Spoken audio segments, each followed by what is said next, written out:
coração queimando para falar de Moisés. O Senhor é bom. Glória a Deus, aleluia. Êxodo capítulo 14. Eu creio que o Senhor tem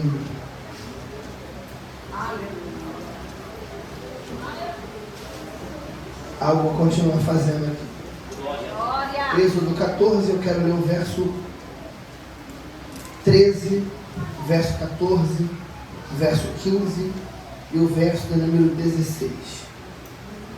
Moisés, porém, disse ao povo: não temais, estáis quietos, e vede o livramento do Senhor que hoje vos fará. Porque os egípcios que hoje vistes, nunca mais vereis para sempre.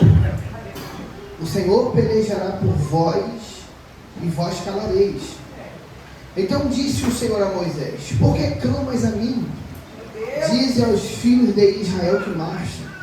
E tu, levanta a tua vara e estende a tua mão sobre o mar, e fende-o, para que os filhos de Israel passem pelo meio do mar em terra seca. Toma o seu assento, por favor. Glória a Deus. Queridos, Êxodo 14 acabou fazendo o livro ter a ideia que o livro do Êxodo representa saída, justamente devido ao episódio do capítulo 14. O que está acontecendo no capítulo 14? Deus está livrando Israel da mão de Faraó. E o meio que Deus encontrou de tirar Israel da mão de Faraó é pelo mar. Então é como se o mar fosse uma saída. E a verdade é que, pelo fato de Israel atravessar o mar, surge a ideia de que o nome do Êxodo é saída. A ideia é sair do Egito. Mas o livro do Êxodo nunca significou saída. A palavra Êxodo em hebraico é Shemot, que quer dizer chamado. O que os hebreus estão vivendo em Êxodo é um chamado. Por quê? Porque não pode viver extraordinários em Deus quem por Deus não foi chamado. Sendo que Êxodo 14 não é da noite para o dia. Êxodo 14 é um processo em desenvolvimento. Êxodo 14 começa não no verso 1 do capítulo 14. O que culmina no capítulo 14 é resultado daquilo que tem origem no capítulo 1. E o que está no capítulo 1, verso 22? Que a ordem de Faraó é: mate todas as crianças que nascerem no vilarejo dos hebreus, na terra de Gozém. Jogue aonde? No Nilo. Grave essa informação. A ordem de Ramsés, que é o faraó que governa o Egito, é esta: que todas as crianças que nascessem naqueles dias deveriam ser mortas, se fossem meninos. E o lugar que deveria ser a sepultura daquelas crianças era o Nilo. Então o que acontece no capítulo 1 é um decreto de morte sendo emitido. E decretos são feitos para serem obedecidos. Sendo que o capítulo 2, um capítulo após um decreto de morte ser emitido, começa dizendo que uma mulher da casa de Levi casa-se com um varão da casa de Levi. E sabe o que eles vão fazer? Mesmo depois de já terem 2 filhos crescidos, a Bíblia diz que eles vão gerar. Não faz sentido. Eu já vou começar a mexer com você de agora. Não faz sentido. Por que não faz sentido? Porque o capítulo 1, verso 22, termina o capítulo dizendo que a ordem do faraó, a maior autoridade da terra é: mate. E a sepultura é o Nilo. Então, a ideia é engendrar na mente de alguém que quer gerar, um sentimento de medo, porque dependendo do sexo que nasce a criança, eu perco. Então, já que eu não estou pronto para perder, eu não produzo. Eita, Jesus! Sendo que um capítulo se encerra para que outro comece. Aí o capítulo 2 começa dizendo que um varão da casa de Levi casa com uma mulher da casa de Levi. E sabe o que o texto diz? Que eles eram. Aleluia. Pastor, não entendi. Tem que ter muito conhecimento a respeito do propósito que foi chamado para viver, para não se permitir ser ameaçado por aquilo que Faraó diz, a ponto daquilo que ele diz não comprometer aquilo que eu quero viver em Deus. Meu Deus! Aleluia! Por que tem gente que pode produzir? Porque a voz de Faraó ecoou na alma. Meu Deus! Por que tem gente que deixou de gerar? Porque a voz de Faraó é perturbadora. A voz de Faraó aprisiona a gente, acorrenta a gente, mas a Bíblia diz que Joquebede e Arão, mesmo tendo consciência daquilo que Faraó disse, não interrompe o ciclo que a casa deles está prestes a viver, porque quem entendeu o chamado que carrega não teme a ameaça que ouviu. Eles vão gerar. E eu vou ser muito profético para essa casa aqui, tá? Eles vão fazer o quê? Vão gerar.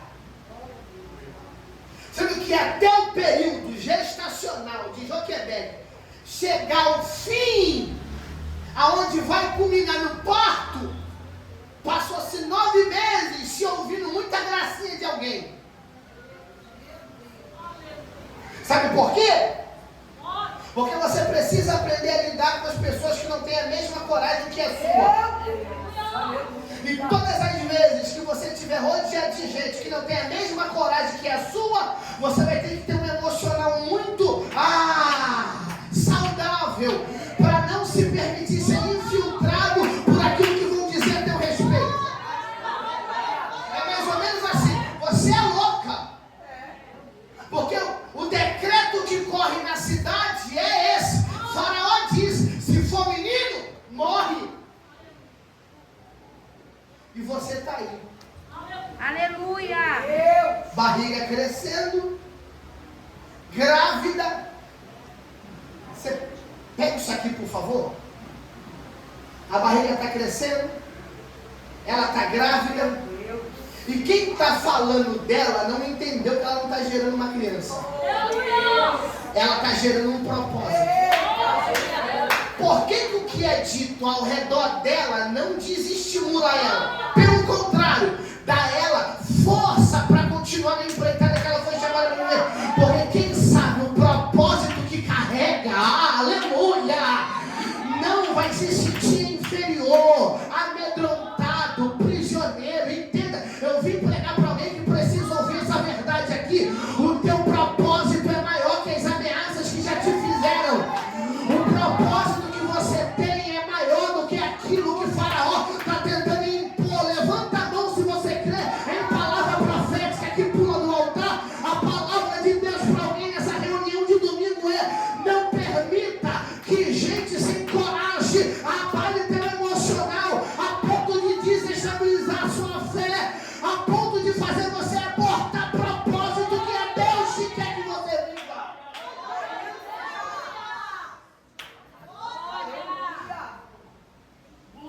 Você já viu que a pessoa está bem no propósito, gerando? Aí ela chega no culto de gente que não tem a coragem dela. Olha lá. Aprenda algo, por favor. As pessoas elas vão falar de você em qualquer circunstância. O pastor Edivaldo comprou um BID. Uma igreja não dá um glória. Aí o pastor vai lá onde ele nasceu e foi criado. Escute. Se ele sobe ou entra com o vidro fechado, mentido.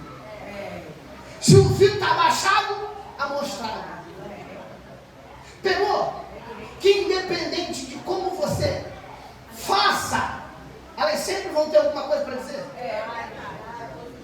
Posso liberar uma palavra para alguém aqui? Pode.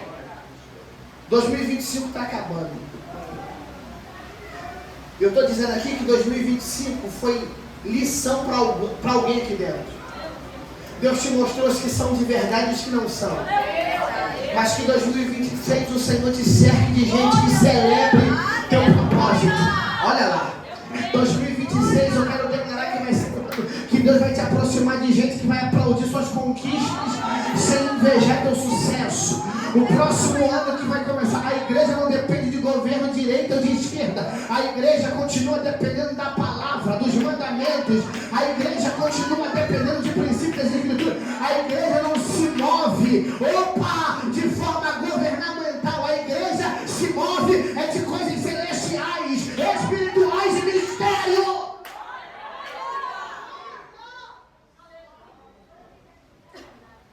Chegou a hora de dar a luz à criança. É óbvio que você já leu que as parteiras Cífero e Proá vão dar aquela ajuda fenomenológica. É óbvio. Elas serão mão de Deus poupando a criança. Agora escute. Talvez a gestação foi difícil. Porém, mais difícil agora é tentar esconder aquilo que não dá para ficar escondido muito tempo. Eita, meu Deus. Você já percebeu que o menino nasce, mas não recebe nome? E qual é a primeira coisa que o pai faz enquanto a mãe está no hospital com a criança? Vai no cartório, registra e coloca o nome. Você já percebeu que é o pai que vai colocar o nome? Isso vem dos hebreus. Porque na cultura hebreia era o pai que dava nome para o filho, se fosse macho. Ele vai, Arão vai colocar o nome. E sabe o que o texto diz? Que chegou ao ponto de não dar mais para esconder a criança. Qual é o único meio de comunicação de uma criança que não fala? Você já viu quantas vezes por dia uma criança que não tem a aptidão para falar ainda, porque não chegou a hora, chora por dia? E como você manda uma criança que não ainda tem poder de compreensão estabelecido, parar de chorar e ela chorar? Como que você esconde uma criança que o único meio de comunicação que tem é o choro? Meu Deus, Está com fome, chora. Está com sono, chora. Está com calor, chora. Barriga estufou, chora. Tudo que quer, chora. Aí o texto diz que não dava mais para esconder o menino. Não dava mais para esconder, não porque ficou insustentável. Não dava mais para esconder, porque tudo aquilo que é Deus que começa, Ele precisa tornar visível. Não dá para manter escondido aquilo que Deus quer dar visibilidade. Quem somos nós para tentar impedir aquilo que Deus quer tornar visto? Então, chegamos a essa compreensão. Não dá mais para esconder o menino. Por que não dá mais para esconder? Não é porque ficou insustentável, é por dois motivos. Ele está crescendo. Segundo, o ambiente que ele está não comporta mais ele. Aleluia, glória a Deus é especialista em nos arrancar de ambiente que não nos comporta mais. Porque ou Deus te arranca de um ambiente que não te comporta, ou você morre sufocado por um ambiente que te mata. Então o que eu vou fazer? Sendo que ele está crescendo, o ambiente não cabe mais ele, mas ele ainda precisa da mão de alguém. Aí a Bíblia diz que Miriam vai pegar um cesto chamado de arca, vai betumar, vai passar piche, vai colocar o menino dentro. E vai colocar o menino aonde? No Nilo. Na margem. Nós juntos. Deixa eu ver se você está pegando o que eu estou pregando. Capítulo 1, verso 22. Toda criança era para ser lançada aonde? Porque o Nilo é sepultura. Sendo que Deus decide às vezes trabalhar por atalhos que Faraó estabelece. Sabe quando Deus começou a mostrar poder sobre Faraó? Não é quando o mar abriu, não é quando as pragas vieram. É quando o menino que Faraó disse que tinha que morrer, está na sepultura que ele tinha preparado. Você precisa entender que propósito que tem origem em Deus, se quem carrega, colabora para aquilo que Deus quer fazer, não morre. Ela pega o menino, entenda. Você percebe que esse propósito, ele vai sempre ser expulso do lugar que não cabe mais ele? Quer que eu te prove? Ele está na madre, está no ventre, está sendo gerado. Chegou uma hora que o ventre da mãe não comportava mais. Expurga para fora. Chega na casa, não dá mais para esconder. O ambiente ficou pequeno, para fora. Vai para a arca. Aí tu acha que a arca vai ser moradia? A arca é só um processo. Porque Deus sabe o que usar para nos fazer chegar onde nós precisamos. Glória a Deus. Esse menino, que ainda não tem nome, já passaram 3 meses, está dentro de uma arca, em um lugar que possivelmente seria a sua sepultura. Porém o texto diz que Miriam betuma a arca. Se tu não der um grito de glória aqui, eu vou pegar você. Miriam picha a arca. Isso aqui é vedação. Isso aqui é uma representatividade do sangue de Cristo. Por quê? Porque protege e cobre. Aleluia!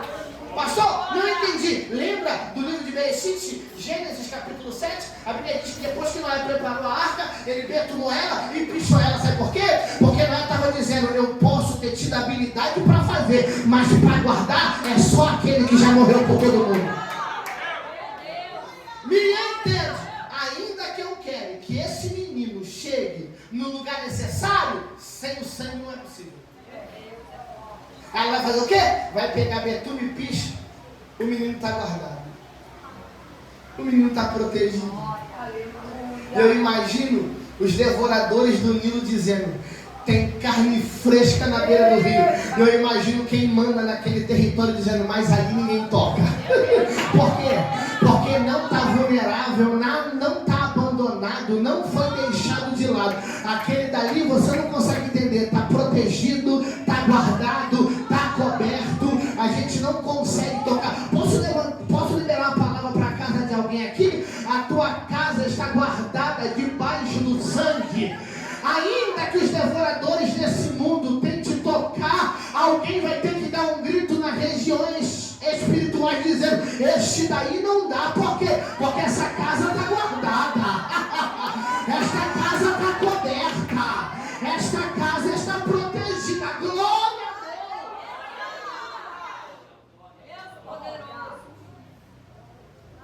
Não dá mais para guardar o menino. Aí faz o quê? Tira da casa e coloca no cesto. O que é o cesto? O cesto nada mais é do que um veículo para fazer o menino chegar aonde era necessário. Posso fazer uma pergunta lógica para você? Tu acredita mesmo que a casa que gera essa criança tem os recursos necessários para o desenvolvimento dele? Essa casa que gera ele tem o pai como artesão, o filho como artesão. Essa casa não tem como colocar ele num curso para aprender os dialetos do Egito. Essa casa não pode tornar esse cara aqui um estadista. Não tem como. Deus entendeu. Eu preciso te arrancar de uma casa que te gera.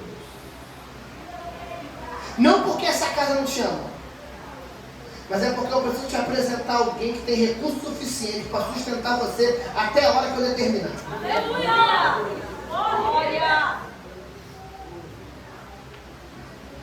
O menino está onde? No cesto. O cesto está onde? Na beira do rio. Aí, eu não acredito em coincidência. Eu acredito em propósito.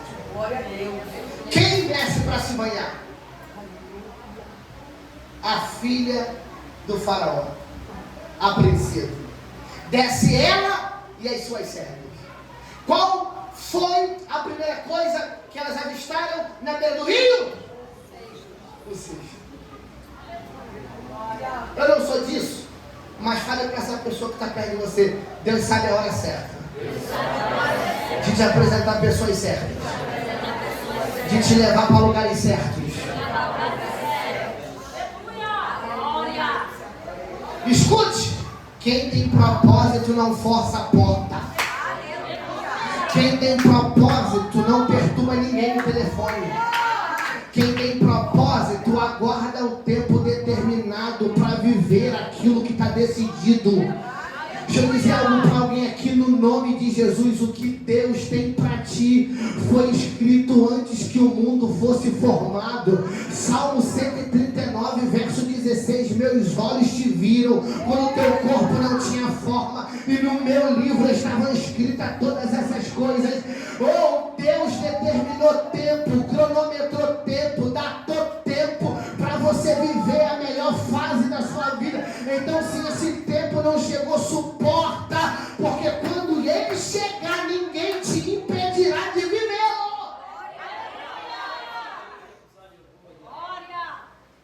Eu aprendi uma coisa com a vida e com o tempo que eu sirvo a Deus. Gente que não sabe o que quer, fica forçando. Gente que não sabe quem é em Deus, tem tanta necessidade de dar fruto, que vive mais na estufa do que esperando o tempo. E você já viu que gente que vive de estufa em estufa não compreendeu nada sobre as estações de Deus?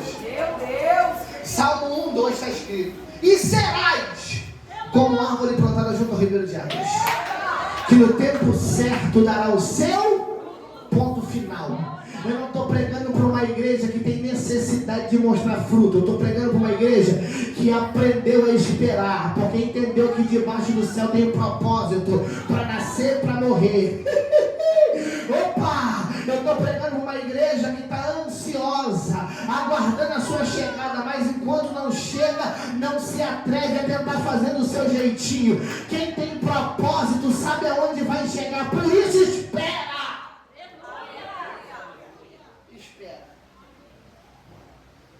As princesas, ou as servas da princesa, vai pegar o menino.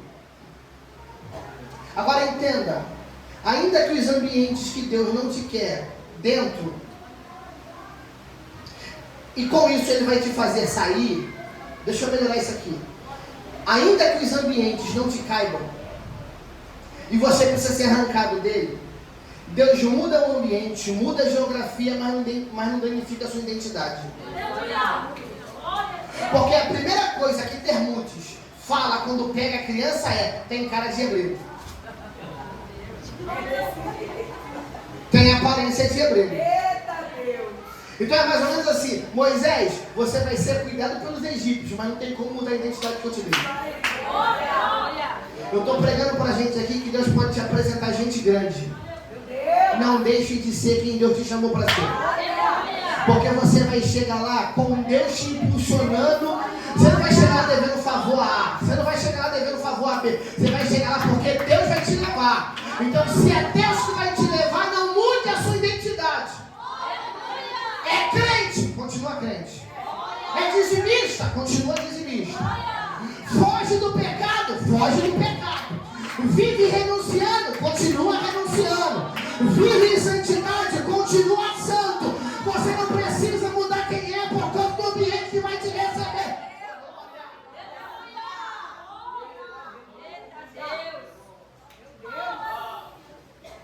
Escute. Quem tem propósito, aonde passa, muda as coisas. O Dr. Chambliss diz que Termutes, filha de Ramsés, sofre de uma doença de pele que os deuses do Egito não conseguiam curar. Isso a historicidade diz. Sendo que o Dr. Chambliss diz que quando ela pega o menino no colo, ela é curada instantaneamente da doença de pele que ela carregava. Porque quem tem propósito, pinga a presença de Deus aonde passa. Você já viu que gente encharcada de Deus aonde passa muda ambiente? Posso liberar uma palavra para alguém aqui? Que você termine esse culto pingando azeite, tá? Porque você vai sair daqui para casa para mudar ambiente. Você vai sair daqui pro cumprimento da promessa que Deus te fez para mudar a vida de pessoas. aproximarem de você depois de hoje sejam tocadas, mudadas, curadas. Tem alguém comigo aqui essa noite? Que Deus se levante para restaurar vidas.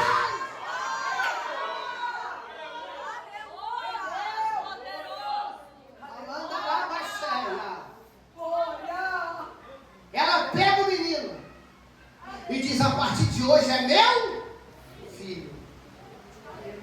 Não, se tu não dá um grito, eu vou jogar esse copo d'água em você. Pastor, como assim?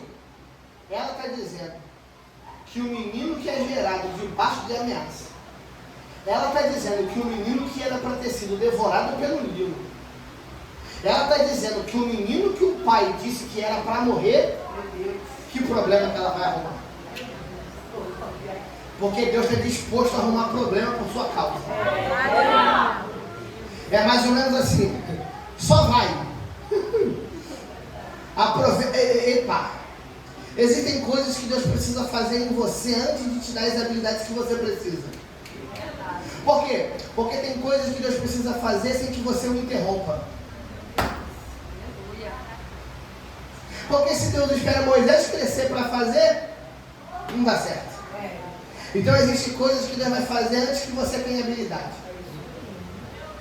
Ele vai entrar carregado no colo para dentro do palácio. E eu preciso ser grito nisso aqui. Ele está entrando pelas portas da onde o decreto de morte a seu respeito saiu. Meu Deus! Meu Deus! Eita Deus! Você parou para prestar atenção que quando Moisés sai do cesto na beira do Nilo, ele vive uma transição instantânea? Aleluia! Por quê? Porque ele nasce debaixo de duas sentenças. A primeira, morte. A segunda, escravo. Sendo que quando ele é arrancado do cesto, ele não vai morrer e não vai ser escravo. Por quê? Porque quando o tempo chega, Deus vira a chave da transição. Ah, cara, eu tô arrepiado aqui. Eu tô pregando pra gente aqui que o céu está dizendo: o meu de repente vai se manifestar por esses dias. Eu sei como você nasceu e eu sei o que foi dito no seu nascimento, mas eu tenho uma palavra para alguém aqui. O Deus que muda a sentença está dentro dessa cala súplica. Não, levanta as tuas mãos se você crê em profecia. Eu estou pregando debaixo de uma graça aqui e o céu me autoriza a dizer isso para alguém. Se prepara. Era para não ter nascido, já que nascer era para ser escravo, mas a palavra é nem morte nem escravidão. Eu te chamei para ser príncipe, te chamei para governar.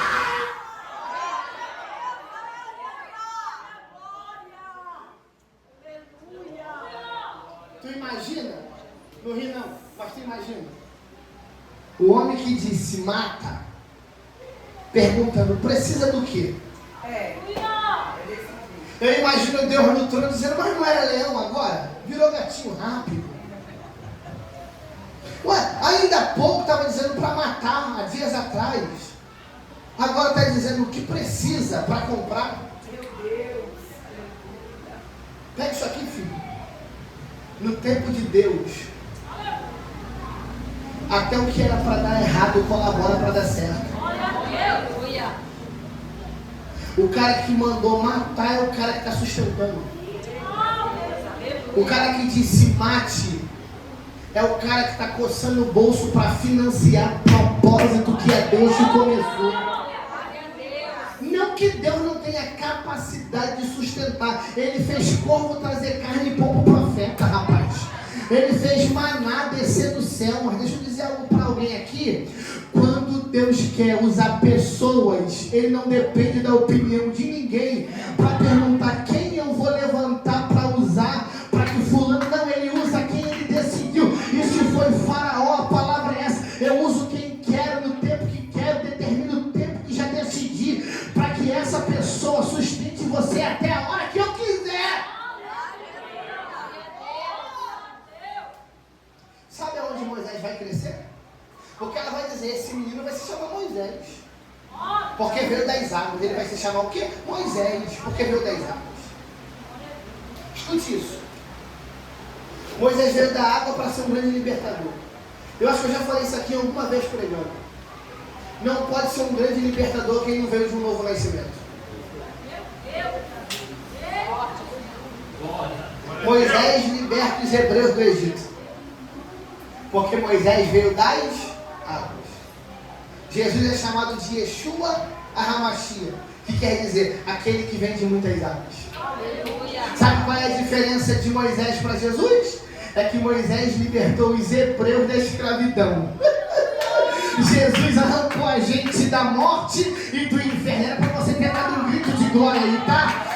Porque Deus desenhou no papel lá atrás: escravo Moisés liberta, mas da morte e do inferno só um filho. Aí a Bíblia diz que Cristo colocou a cruz entre o abismo e a salvação e disse: vem para cá, porque eu sou o caminho, glória, eu sou a verdade, eu sou a vida.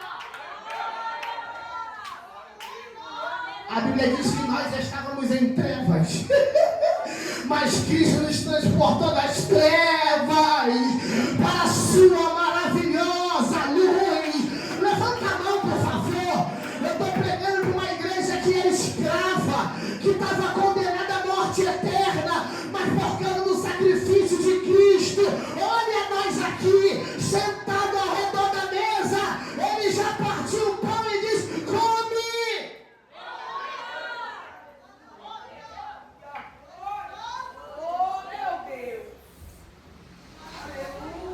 O menino cresce.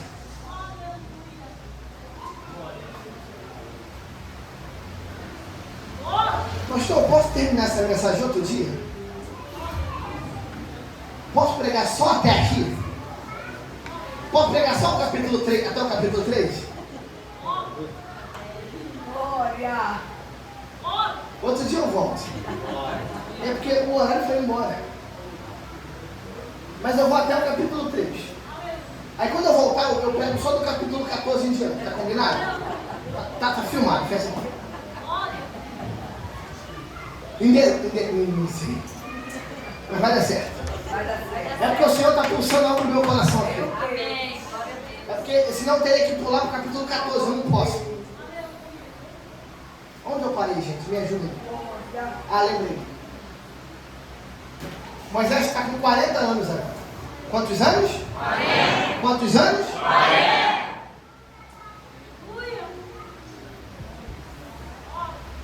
Ele vai ver um egípcio espancando o hebreu. Sabe o que Moisés vai fazer? Vai matar. Deixa eu fazer uma pergunta aqui. Tu acredita mesmo que foi a primeira vez que Moisés viu aquilo? Aquilo era normal.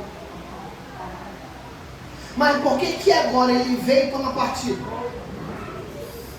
Porque tem coisas que ainda que você veja e não faça nada, nem sempre é omissão. Nem sempre ver e não participar ou tomar partido é ser omisso. Às vezes não participar é entender que Deus não quer que eu me meta em coisas que eu não tenho habilidade para resolver. Mas a hora que o propósito ficou latente, a hora que Deus determinou para arrancar ele de lá, Deus precisava criar uma ponte. Você não quer teologia? Diz que Moisés não está matando o egípcio. Moisés está matando o egípcio que existia nele. Por isso que ele mata em terra. Porque tu acha mesmo que quem quer matar alguém tem tempo para enterrar? Ele mata em terra. E por que ele mata em terra? Porque não tem como viver cumprimento de promessa se eu sou seduzido toda hora pelo egípcio que eu não consegui me livrar. Quer que eu repita? É por isso que tem gente que não firma. Porque ele aqui na igreja, ele é Roda Santa dizendo: eu matei o egípcio que eu era. Mas o egípcio está escondido debaixo da cama. Toda vez que as coisas apertam, você tem uma porta para abrir. Porque tudo aquilo que você diz que venceu, mas não enterrou, vai seduzir você. Pastor, prova agora. Você lembra que quando Sansão está indo para Tímina, ele mata um leão? Ele enterra o leão? Se você pesquisar as abelhas que produzem mel em cadáveres, são abelhas africanas. Ele mata o leão, mas não enterra, ele mostra a força. Mas ele não consegue se livrar. Quando ele está voltando, ele poderia ir por outro caminho. A Bíblia diz isso em Juízes. Mas ele volta pelo caminho do leão que ele, mas não enterrou. Tudo aquilo que eu disse que matei, mas não enterrei, vai me seduzir. Ah, aquele relacionamento já acabou, não enterrou, vai te perturbar. Ah, eu era viciado em tal coisa, eu matei, se não enterrou, vai voltar. A palavra de Deus para alguém aqui é: sepulte logo esse egípcio que eu não quero mais que você se relacione. Pastor, repete: sepulte esse egípcio que Deus não quer que você seja mais. Aí Moisés mata, enterra e foge. Eu vou pegar até aqui, depois eu termino o capítulo 14. Moisés foge para onde? Para o deserto. Porque no deserto ele vai conseguir chegar em um lugar. A palavra deserto no hebraico é Midbar. E Midbar significa lugar, geografia e palavra. Então Midbar, o deserto, é um lugar específico que Deus fala. Quando ele está no deserto, aonde ele chega? Em Midian. Quem é sacerdote em Midian? Jetro. Quantas filhas ele tem? 7. Elas estão fazendo o que no sol do meio-dia? Tirando água. Para dar água para o rebanho beber. Quem está lá perturbando ela? Os salteadores. O que Moisés faz? Bota eles para correr. Moisés não está nem percebendo, mas ele já está na barca do propósito. Porque ele está decidido a dar a vida por gente que ele não conhece. Porque o propósito faz isso com a gente. Faz a gente arriscar a vida por gente que talvez não vai dar nada em troca. As filhas de Jetro chegam em casa, aí o pai é sacerdote, está em governo, diz para elas: o que aconteceu? Vocês chegaram antes do tempo. Um homem nos livrou da mão dos salteadores. Aí no coração de alguém que governa é grato. Volte lá. Porque ele livrou vocês, mas está lá. É por isso que eu estou dizendo, irmão, o céu vai te apresentar pessoas que vão valorizar a sua presença. Eu não estou dizendo que Deus vai te apresentar pessoas que vão usar aquilo que você tem. Não, eu estou pregando aqui e dizendo que Deus vai te aproximar de pessoas que vai ter prazer de te ter na mesa. Moisés chega na casa de Jetro com 40 anos. Sabe com quantos anos Moisés volta para libertar o povo? 80 anos. Êxodo 7:7 diz que quando Moisés tinha idade de 80 anos, ele foi livrar o povo. Sabe quantos anos Moisés gastou aprendendo tudo que precisava na casa que tem governo? 40 anos. Aí você está aqui, Deus falou uma parada contigo, tem 2 meses e você está em prantos, desesperado. Tem 2 meses, gente.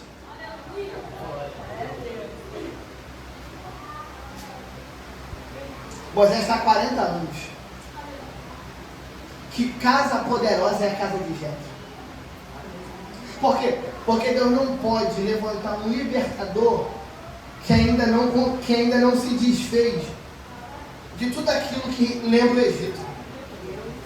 Aí na casa de Jetro tem mesa, tem vinho, tem partido pão. A casa de Jetro tem sacerdócio, tem governo.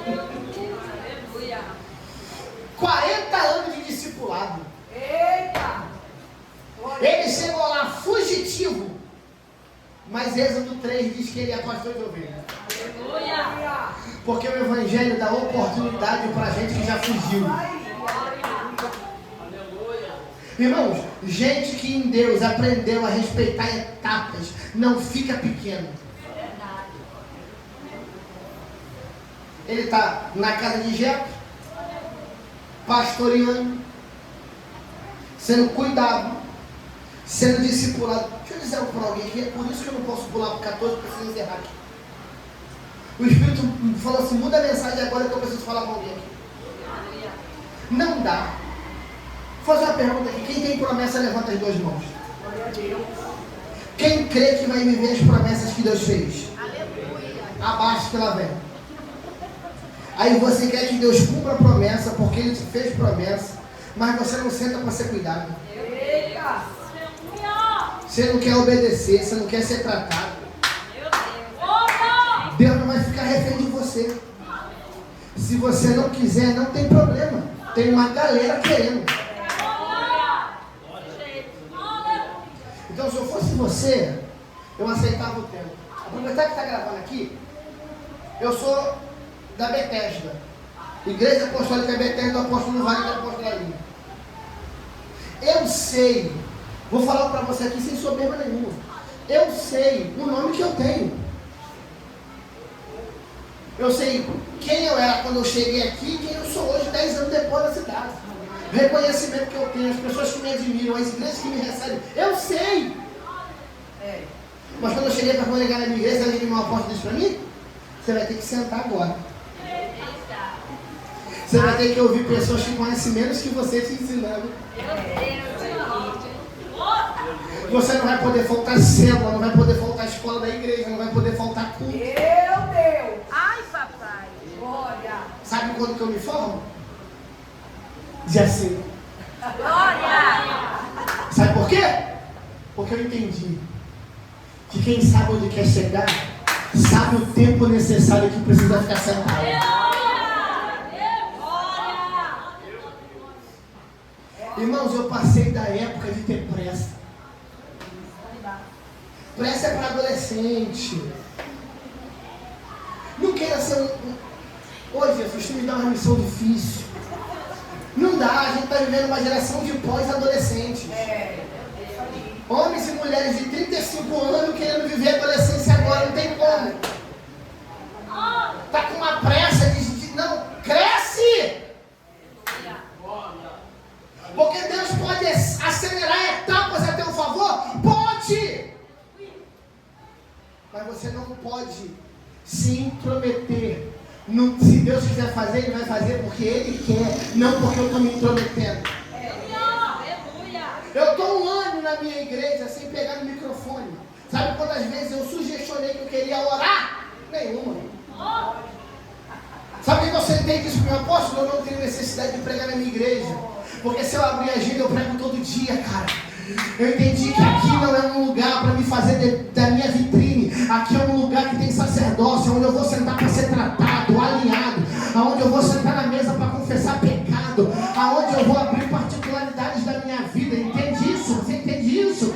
Você não está numa casa alheia. Você está numa casa que tem sacerdócio, hein? Você está numa casa que tem governo, alinha discípulos.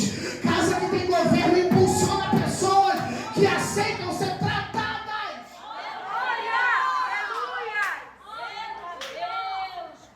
Sabe por que Moisés vai se tornar o que se tornou? Não porque decidiu enterrar o egípcio, mas porque decidiu obedecer o tempo que Deus estabeleceu para ficar em Midian.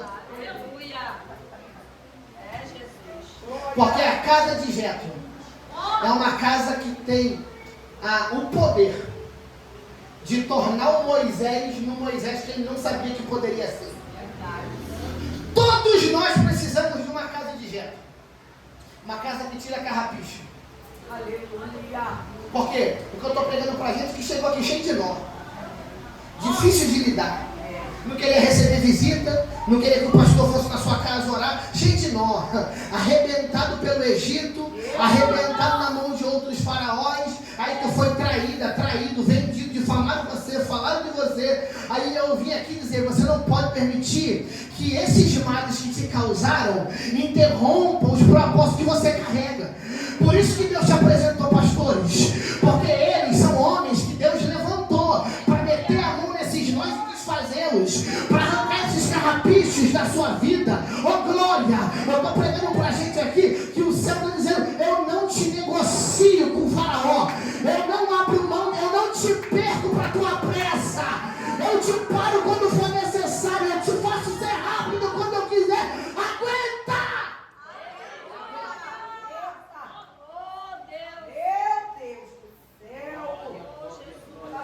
O cara que vem fugitivo agora tem uma família, tem uma esposa, tem filhos.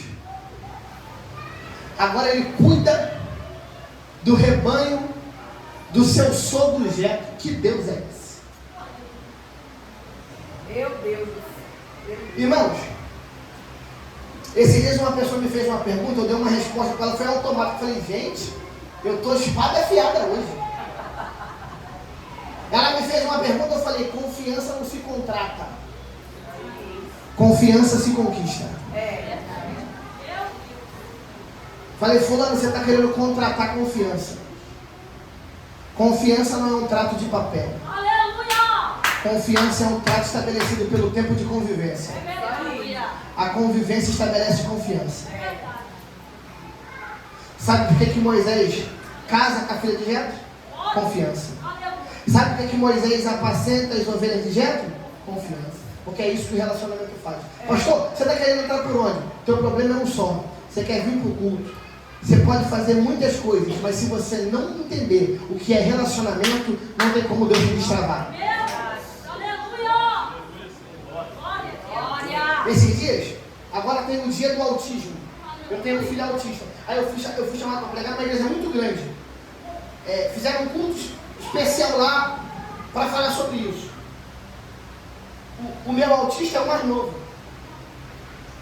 Não era para andar direito, não era para falar direito, não era para ter poder de compreensão, não era para desenvolver fala. Mas sabe por que ele faz ao contrário? Porque a minha casa é uma casa muito cheia, está todo mundo na mesa, todo mundo se relaciona. Uma falação o dia inteiro, uma gritaria, uma correria. Ele entendeu, eu entro no barco, eu vou ficar de fora. Por quê? Porque o relacionamento te impulsiona a ser igual. Por isso que Paulo diz, o que eu aprendi de Cristo, eu também vos ensinei. Lembra da ceia? Você percebe que quem dá a instrução da ceia não é Pedro? Quem dá a instrução da ceia é Paulo. E Pedro é o pastor da igreja de Jerusalém, cara. Mas é Paulo que está dizendo o que eu aprendi. Por quê? Porque relacionamento tem ensino. Sempre tem um ensinamento embutido numa vida de relacionamento. Uma vez eu falei para o meu apóstolo, me deixa andar mais perto do Senhor. Porque eu tenho o poder de me tornar parecido com as pessoas que eu me relaciono. É por isso que Paulo disse, sejam meus imitadores. Aleluia! Glória a Deus. Porque eu imitei Cristo. Ele pode não ter andado como Pedro andou, mas o que ele conheceu acerca de Cristo, ele precisa ser igual. Aleluia! Ei! Jetro entendeu uma coisa. Meu papel é ser sacerdote midiano. O de Moisés é de ser o maior libertador da velha aliança. Sabe o que é maturidade? É você olhar para alguém que vai fazer mais que você, tendo menos idade que você e aquilo não te abala. Eita Deus! Cara, Jesus está aqui. Aleluia! Jetro entendeu, eu sei qual é o meu papel. O meu papel é discipular o maior libertador do Antigo Testamento. Tá vendo como é bom estar perto de gente madura? Gente bem resolvida com propósito. Nunca vai te ter como uma ameaça. Aí, o texto diz que Moisés está, eu estou caminhando para encerrar, apacentando as ovelhas do seu sogro Jetro. Aí a Bíblia diz que uma ovelha vai para trás do deserto. Não é que ela vai para trás do deserto, é que Deus precisa tirar uma ovelha de um ambiente, levar para outro ambiente, para fazer Moisés ter um sentimento. Qual? Eu não posso voltar para casa com uma ovelha a menos no rebanho. Por quê? Porque Deus não dá confiança para gente irresponsável. Aí o que Moisés vai fazer? Eu preciso ir atrás da ovelha. A ovelha não está perdida. Ela é um pretexto que Deus encontrou para trazer Moisés para um lugar da queima. Porque Deus não pode dar chamado para gente que não passa no fogo. Porque o fogo vai fazer o que a casa de Jetro não fez. Ei, eu tive um professor no seminário que uma vez me ensinando sobre isso. Ele falou, Rafael, você sabia que o fogo é uma química? Eu falei, correto, sabia? Ele falou, e você sabia que o fogo tem poder não só para queimar? Eu falei, peraí. Ele falou, o fogo tem poder de alterar as coisas. Eu falei, como? Você já percebeu que se você pegar uma batata que é dura e colocar na água aquecida pelo fogo, ela sai mole? Mas se você pegar um ovo que é duro fora, mole dentro, quando você colocar na água quente ele sai rígido? Ele falou, Deus usa o fogo não só para queimar as coisas. Deus usa o fogo para derreter coisas e para firmar outras. Deus sabe o que você não pode carregar depois dessa noite. Deus sabe o que precisa trazer firmeza em você através dessa noite. A igreja está pregando a palavra, tá? É por isso que é bom pregar numa igreja que ama a palavra, porque a igreja que ama a palavra reage. Essa noite é uma noite de avivamento na palavra, glória. Porque Deus está dizendo, deixa o meu fogo queimar você aí dentro. Porque a hora que esse fogo queimar você, eu vou arrancar o que não dá mais. O que a casa de Jetro não fez, o fogo vai.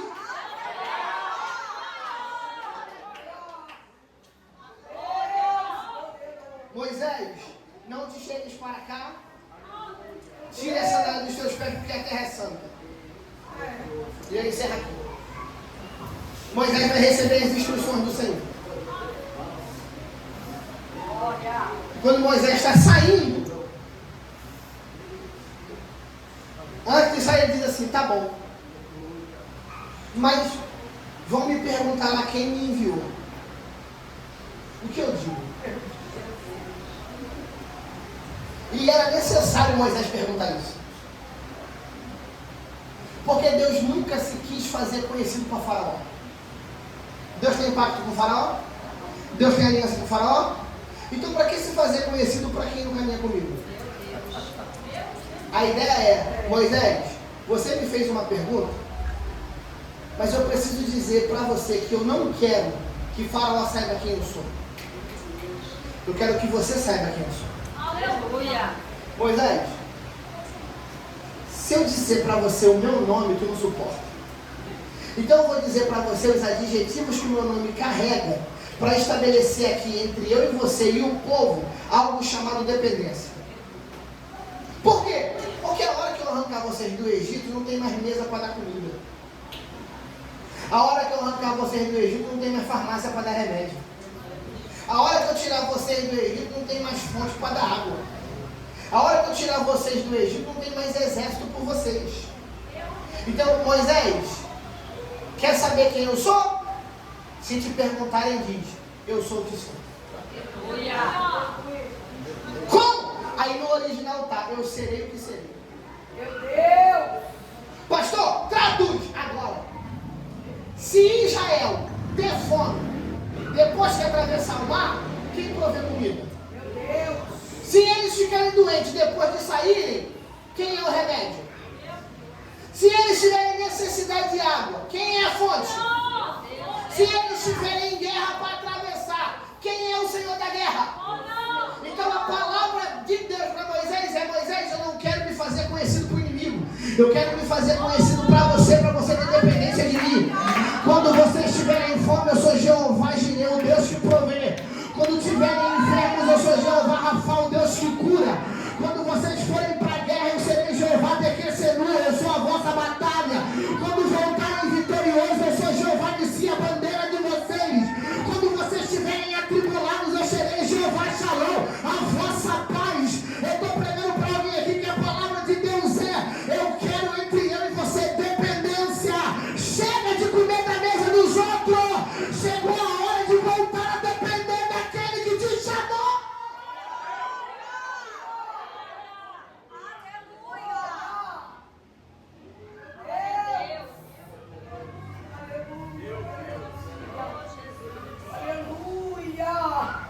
O que Deus está querendo é dependência. Porque Deus não pode confiar em gente que não depende dele. Não tem como manter um relacionamento com Moisés se Moisés não depende dele. Perceba, quando Moisés sair do Egito, ele só vai trazer o ouro, ele não vai trazer o pão. E não tem mercearia no deserto.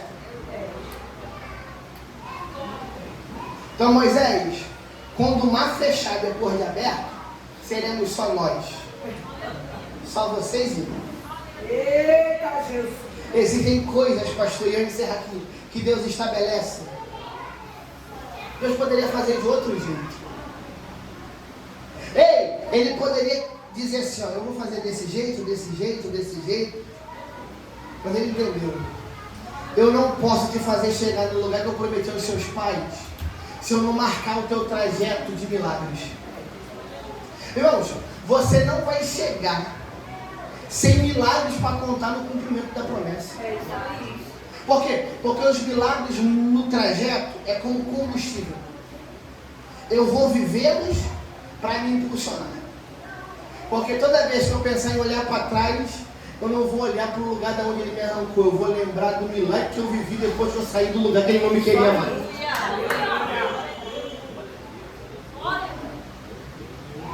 Então, Moisés, vai lá e diga que eu sou o que sou.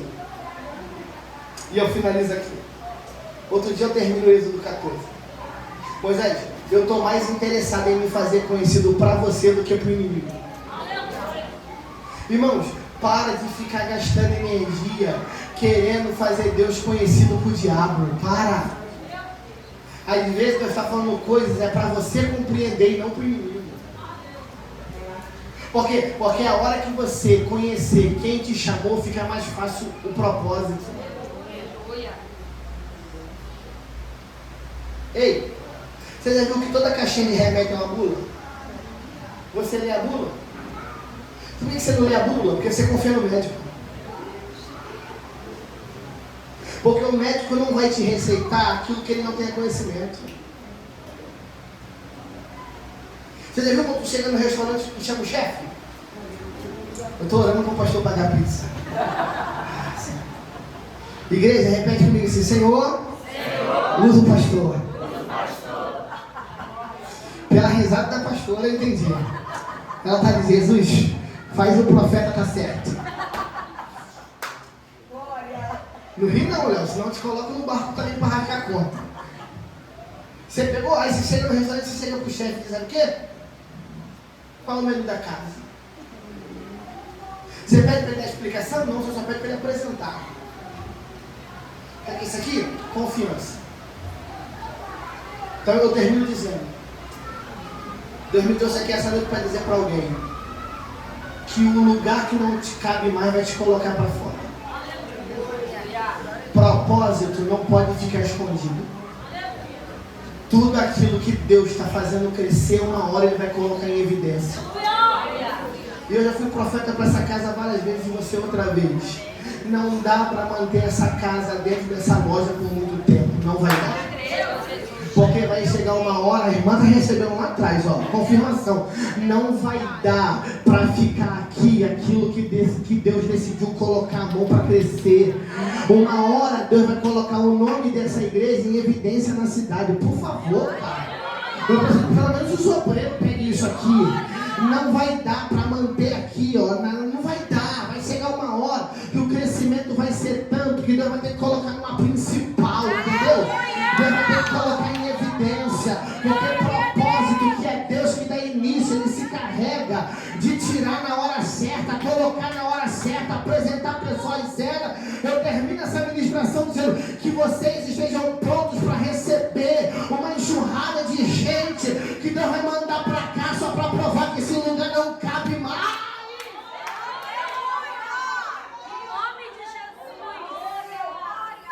Fica de pé.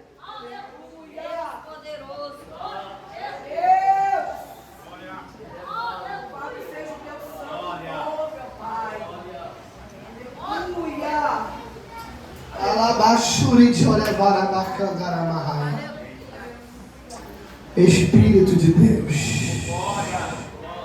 Oh, Zé Badara Cantarabaxeia. Eu quero orar por você.